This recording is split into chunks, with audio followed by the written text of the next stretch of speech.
Bonjour à tous, aujourd'hui on se retrouve dans une nouvelle vidéo qui va être ce que j'aurais aimé savoir avant d'aller à UWC, en particulier UWC Atlantique. Alors dans cette vidéo il y aura 12 points qui pour moi me semblent importants. J'espère que la vidéo vous plaira et je vous laisse tout de suite avec la suite de la vidéo. Donc le premier point qui pour moi me semble très important, c'est de établir vos priorités avant de venir. Parce qu'en fait il est important de savoir pourquoi vous allez là-bas, qu'est-ce que vous cherchez à travers cette expérience, où est-ce que vous voulez aller après cette expérience, pour savoir quelles sont vos priorités et quelle est la chose la plus importante pour vous. Par exemple, entre dormir, socialiser, les études, l'université, enfin vous voyez ce que je veux dire. Essayez de savoir où est-ce que vous voulez aller, ce que vous voulez faire de votre vie, comment UWC va vous permettre d'y arriver, on va dire. Donc voilà, ça c'est pour le premier point. Le deuxième point est que vous ne vous faites pas manger par la peur de manquer les choses en fait. C'est pas parce que vous avez décidé de travailler ce soir alors que vos amis sont en train de socialiser ensemble que vous ratez quelque chose. Non, vous êtes en train de travailler pour quelque chose qui après vous apportera des bonnes notes pour telle ou telle évaluation. Vous voyez ce que je veux dire? En fait, dites-vous que dans cet endroit, il y a tellement d'opportunités et c'est pas parce que vous en manquez une que vous ne pourrez pas en faire d'autres en fait. Donc c'est pour ça que ça rejoint un peu le premier qui est d'établir vos priorités pour en fait ne pas vous faire influencer on va dire et faites ce que vous voulez faire, ce que vous avez besoin sur le moment et écoutez-vous en fait, c'est ça le plus important. Le troisième point qui est aussi très important, c'est que en fait avant, en fait même là maintenant je pense à cette heure-ci pour les gens qui partent dans un UWC, vous avez sûrement dû être ajouté dans un groupe Instagram, un groupe Discord, un groupe WhatsApp. Voilà, et dans ce groupe-là, il y a des gens en fait, on va dire, qui parlent beaucoup. Et d'un point de vue extérieur, vous avez l'impression que, ah mince, il y a des gens qui sont déjà très à l'aise avec les autres, il y a des gens qui sont déjà en train de se faire des amitiés, et on va dire que ça fait un peu stresser. Mais honnêtement, moi je n'avais pas parlé dans ce groupe-là, parce que bah, en fait, avant de partir, profitez de vos amis, de vos familles. Vous n'avez pas le temps de faire ça en fait. J'ai l'impression que vous n'attez pas en fait l'aventure qui va vous arriver. Prenez le temps d'y entrer pied par pied, vous voyez ce que je veux dire. Et donc, je trouve qu'il n'est pas utile en fait de se faire des amis avant d'arriver, parce qu'en plus vous faites un peu, on va dire, une impression sur les gens alors que vous ne les avez pas encore rencontrés en vrai. Donc c'est mieux de partir neutre, d'avoir connu personne. Et puis voilà, c'est bénéfique en fait. En tout cas, si vous êtes dans ce groupe-là, ne vous forcez pas à parler et enfin voilà, restez vous-même, profitez de votre mois d'août à fond avant de partir. Je crois qu'on est au cinquième point, peut-être quatrième point, je sais pas. J'afficherai ça sur l'écran. Si vous connaissez quelqu'un avant de partir, alors du coup pareil, ça rejoint en fait le point précédent. Si vous connaissez quelqu'un avant de partir, en arrivant bien évidemment c'est génial parce que vous connaissez quelqu'un. Mais méfiez-vous de ne pas rester avec cette personne H24, mais de socialiser et d'apprendre à connaître tout le monde et les autres. Vous voyez ce que je veux dire? Parce que si vous restez click with this person, tout le temps, ça va être compliqué en fait pour les gens de vous approcher. Parce qu'ils vont se dire, ah bah elles, c'est bon, elles sont déjà un duo. Et ça va être dur pour vous aussi de socialiser, d'aller vers les gens en fait. Ne vous promettez rien avec cette personne et juste ouvrez les yeux sur les autres sans rester en fait que entre vous. Donc j'ai vérifié et donc on est bien au cinquième point qui va être les amitiés prennent du temps. Et ne forcez pas les amitiés. Soyez vous-même, restez naturel en fait. Les amitiés ça va prendre du temps. Surtout que si, comme moi par exemple, votre anglais n'était pas parfait et que vous avez du mal à communiquer avec les gens, ça va encore prendre plus de temps et ça peut être frustrant, surtout quand vous êtes quelqu'un de sociable. Mais dites-vous que le temps fait bien les choses. Moi aujourd'hui en fin d'année, bah, je connais beaucoup de gens, j'ai mes amis, je sais, enfin, vous voyez ce que je veux dire. Et dites-vous que les groupes d'amitié, c'est pas parce que dès le premier jour, dès les premières semaines, il y a un groupe de 5 personnes qui sont ensemble du matin jusqu'au soir, que ça va rester la même chose. C'est faux. Donc voilà, prenez le temps d'apprendre à connaître les gens individuellement, parler avec eux longtemps avant de vous dire ok ça c'est mon ami, je vais rester avec elle toute l'année. Non, genre prenez le temps. En fait c'est vrai que ça va être difficile parce que après le lycée en fait, enfin ou durant le lycée on a nos amis depuis le collège, enfin c'est compliqué, on n'a jamais on va dire recréé des vraies amitiés mais là vous serez confronté à ça et prenez vraiment le temps de le faire pour tomber sur des bonnes personnes. Ne pressez rien du tout, vous voyez. Parce que ça se trouve, vous connaissez une personne au mois de septembre, au mois de janvier, ça ne va pas être la même personne, vous voyez ce que je veux dire. Les gens évoluent entre temps aussi. Au début, tout le monde va être très gentil parce que tout le monde veut être accepté par tout le monde. Mais voilà, gardez vos yeux ouverts protégez-vous, prenez vos distances, enfin, ne soyez pas trop en fait dedans parce qu'après c'est vous qui risquez de vous brûler les mains, on va dire ça comme ça. Mais oui, prenez vraiment le temps en fait d'apprendre à connaître les gens sans précipiter tout. Le 6e conseil est qu'il faut que vous soyez patient. C'est-à-dire qu'en arrivant, bien évidemment, vous ne vous sentirez pas à l'aise parce que c'est toute une nouvelle place. Vous n'avez pas vos repères, vous n'avez personne vraiment à qui parler et vous adresser.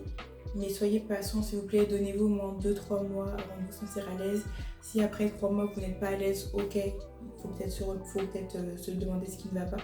Mais prenez le temps, enfin ne vous dites pas ok, je viens d'arriver, j'aime pas, je pars, vous voyez ce que je veux dire. C'est tout un challenge en fait le début et il faut vraiment s'accrocher pour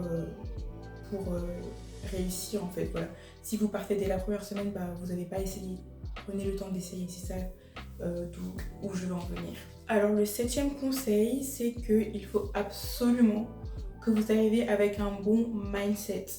Tout ce qui est stress, angoisse, la peur, ça va être compliqué parce que il faut que vous arriviez dans un bon mindset. Bien évidemment, partout, tout ne vous plaira pas. Donc vous arrivez là-bas, bien évidemment, il y aura des choses qui vont vous déplaire. Mais c'est pas parce que ces choses vous déplaisent que vous devez abandonner l'expérience. Non, justement, vous devez faire face en fait à ces problématiques et vous challenger à les accepter, à travailler, à vivre avec. Vous voyez ce que je veux dire? Donc ne vous braquez pas dès le début à cause de quelque chose. Enfin, vraiment, venez avec des ondes positives. Pardon, ma voix déraille. Venez avec des ondes positives qui vous permettront de faire face en fait aux difficultés que vous rencontrez. Parce que sinon vous aurez tendance à baisser les bras et vous dire que ah non bah cet endroit n'est pas fait pour moi, mais c'est faux. Le 8e conseil que je peux vous donner qui on va dire se ressemble un peu avec d'autres conseils donnés auparavant, c'est de vraiment essayer d'apprendre à connaître les gens en profondeur parce que bah tous les gens que vous rencontrerez auront des histoires tout à fait différentes, des histoires que vous n'aurez jamais connues par exemple en restant en France. Et je trouve que c'est très important des fois de s'asseoir avec quelqu'un et juste de savoir son passé, d'où il vient. Enfin, vraiment apprenez à connaître les gens profondeur. Je trouve que vous allez partir de l'aventure et c'est justement des choses comme ça que vous retiendrez toute votre vie en fait. Cette personne qui a connu telle guerre ou vous voyez ce que je veux dire, c'est très enrichissant. Donc à faire. Le 9e conseil que je peux vous donner, c'est de apprendre et de grandir. Alors je m'explique, c'est que vous allez apprendre énormément de choses, énormément de valeurs, de normes, de manières de vivre que vous n'avez jamais connues en fait avant d'arriver à UWC. Et en fait ces choses-là vont peut-être déconstruire les valeurs et certaines normes que vous connaissiez. Mais soyez ouverts à ça, ne soyez pas fermés à ça parce que bah, justement c'est ça qui va vous élargir votre champ d'esprit, qui va vous faire devenir une personne avec une ouverture d'esprit plus grand en fait. Donc voilà, ne jugez pas, observez, restez dans l'écoute, dans le respect et apprenez en fait ce que vous voyez, c'est très important. Le 10e conseil que je peux donner, c'est de candidater. Candidater partout. Quand je dis partout, enfin pour tout ce qui vous plaît, hein, vous aurez énormément d'opportunités dans l'école, je sais pas moi, devenir head chef par exemple, devenir leader d'un groupe de danse. Enfin, il y aura énormément de choses où vous pourrez candidater et n'ayez pas peur, candidatez et essayez parce que bah déjà faire une candidature c'est une étape, enfin c'est une comment je peux dire, c'est quelque chose que vous apprenez, c'est une formation en fait. Et puis quand vous êtes pris, bah c'est bien, vous allez découvrir autre chose. Et quand vous n'êtes pas pris, bah c'est pas un échec, vous ressortez grandi et c'est ça qui est important. Et voilà, profitez, sautez sur les occasions que vous avez, bien évidemment, tout en restant focus sur vos priorités et tout en restant, ne vous surchargez pas quoi. Prenez ce que vous pouvez porter sur vos épaules et ne prenez pas plus. C'est très important, sinon vous ne tiendrez pas sur la durée. Mais en tout cas, n'hésitez pas à candidater à ce qui vous plaît, c'est très important. Et alors le 11e, en fait, c'est même plus des conseils, mais c'est ce que j'aurais aimé savoir. On part sur une autre vidéo là. Mais la 11e chose que j'aurais aimé savoir, c'est qu'en fait, avant de partir, établissez une vraie méthode de travail. En fait, essayez de comprendre comment vous travaillez. Est-ce que vous fonctionnez avec des listes, des agendas? est-ce que vous fonctionnez sur des créneaux de 30 minutes avec des pauses de 5 minutes, j'en sais rien. Mais regardez ce qui fonctionne pour vous, comment vous travaillez. Parce que comme ça sera, on va dire, une perte de temps en moins en arrivant. Parce que quand on va dire, bah ok, tu dois faire ça pour lundi, tu sais quelle méthode tu vas employer pour faire ce travail. Le deuxième conseil, je vous jure qu'on part sur une autre vidéo, là ça va plus. Mais la deuxième chose que j'aurais aimé savoir, c'est qu'en fait, vous allez vous répéter beaucoup au début, genre les premiers mois. Parce qu'on va vous demander comment vous appelez, vous venez, et ça en boucle. Et ne soyez pas frustrés et fermés au fait que les gens ont du mal à retenir votre nom. Non, enfin, restez ouvert, souriez. Ok, moi c'est Manuela, je viens de ta, voilà. Ne vous brusquez pas, restez ouvert. Tout le monde apprend. Même vous allez demander en fait à plusieurs personnes leur prénom alors que ça fait déjà 5 fois que vous leur avez demandé. C'est normal, ça fait partie de la procédure, pas de problème. Alors là, on passe au 13e conseil qui pour moi est le plus primordial. C'est, on va dire, alors ça va être difficile pour certaines personnes, mais si vous savez qui vous êtes avant de partir, c'est un très bon point. Mais si vous ne savez pas qui vous êtes avant de partir, ne vous laissez pas influencer. Alors là, c'est vraiment genre le truc le plus important. Restez intègre à vous-même, aux valeurs que vos parents vous ont appris, aux choses que vous avez l'habitude de faire. Ne faites pas ce que vous n'avez pas l'habitude de ne pas... Enfin, vous voyez ce que je veux dire? Restez intègre à vous-même. S'il y a des choses que vous ne voulez pas faire, n'hésitez pas à dire non. Personne ne vous jugera parce que vous dites non. Et si on vous juge, bah, c'est leur problème. Tant que vous êtes à l'aise dans ce que vous faites, c'est le plus important. N'allez pas faire ce que vous ne voulez pas faire juste pour plaire aux autres. Ça, j'en veux pas. C'est pas bien en fait. Parce que sur la durée, en fait, vous allez plus être vous-même en fait. Vous allez juste faire ce que les gens veulent que vous fassiez et vous allez vous perdre. Non, non, non. Restez intègre. Faites ce qui vous plaît. Dites non à ce que vous ne voulez pas faire. Restez à l'aise dans vos bottes et ne vous laissez pas influencer, vous voyez. Donc parallèlement, n'influencez pas les gens, vous voyez. Si par exemple vous êtes là, oh bah viens, on va à telle soirée et que votre amie ne veut pas, vous voyez qu'elle ne veut pas, elle a d'autres projets, et bah laissez-la faire, mais n'allez pas forcer. Et si on vous force, restez dur dans vos baskets et sinon, vous voyez ce que je veux dire. C'est très très important pour ne pas vous perdre en fait.